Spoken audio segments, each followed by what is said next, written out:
Let us continue with our look at various applications of game theory. In particular, this week we are going to study two classic applications, namely herd behavior and voting.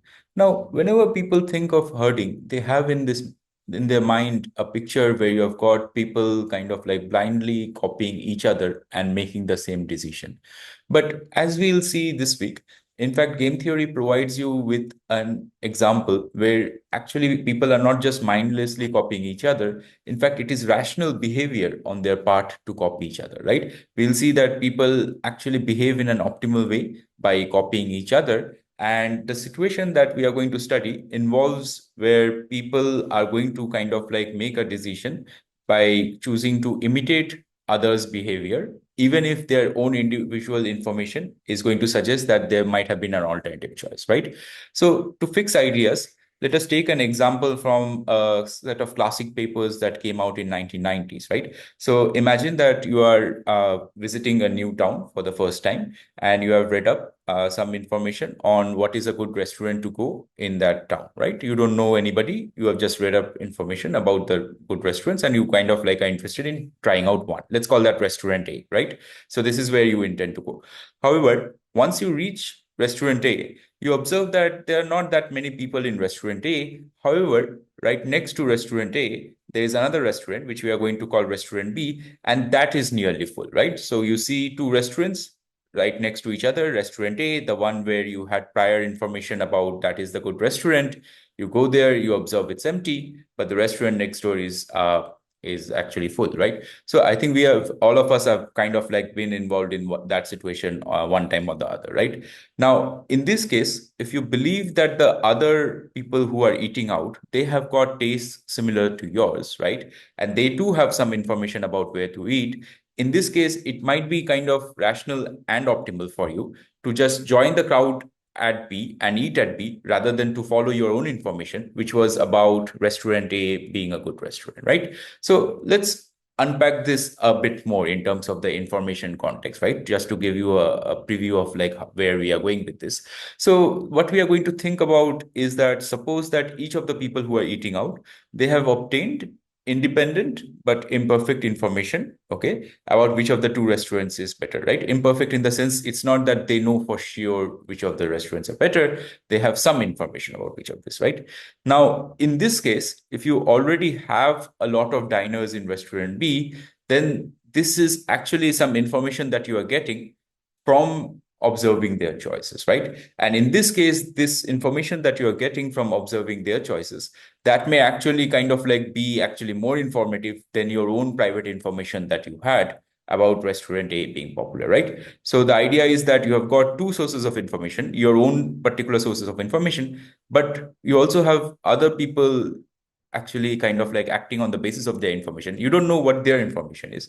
You observe their choices, and on the basis of that, you try to infer something, right, about what you are interested in this case, which is a good restaurant to go to, right? So here you kind of like end up with a situation where kind of like you decide to join the other people, regardless of whatever your own private information is saying.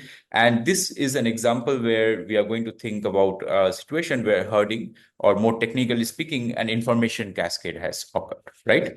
So let us kind of like focus on what are each of the elements that made this information cascade occur, right? So we are going to say that an information cascade has the potential to occur when people are making decisions sequentially, right? Sequentially in the sense that you have got first one person showing up in the restaurant, then another person shows up, and so on, right? With the later people who arrive later, they watch the actions of the other people, right? They observe, what the people chose in terms of which restaurants to eat in. And from those actions, inferring something about what the earlier people know, right? So all these elements, the fact that the decisions were taken sequentially, you have got people kind of like observing what others are doing. And from those observations, you are inferring something about what these earlier people saw. These are going to be the key elements, right? So in the restaurant example, the first people, when they decided to arrive and choose restaurant B, they actually helped to convey information to the later diners about what they knew, right? So in this context, we are going to say that a cascade develops when you have got people abandoning their own information in favor of the inferences they drew based on earlier people's actions, right?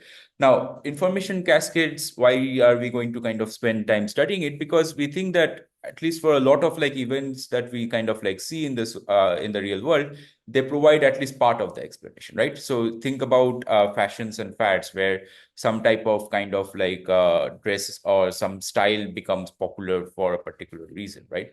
Or if you think about why are kind of like voting happening for some particular candidates, right? Or why are, for example, the books that come to the bestsellers, they suddenly kind of like become very more popular. You can think of like applications of this idea to kind of like technological choices by consumer firms, right? So you see first initially a set of people adopting kind of like a particular technology, then people observe that technology been kind of like used, and then kind of based on that they also decide to kind of use that technology, right? So these of course have like various different explanations, but in a lot of these cases we think that kind of like herding is at least part of the explanation, right? Where again the idea is that you have got people making decisions based on inferences from what earlier people have done. So we'll see that there is a common framework that actually kind of like can be used to study this kind of like situations, which is based on an application of game theory.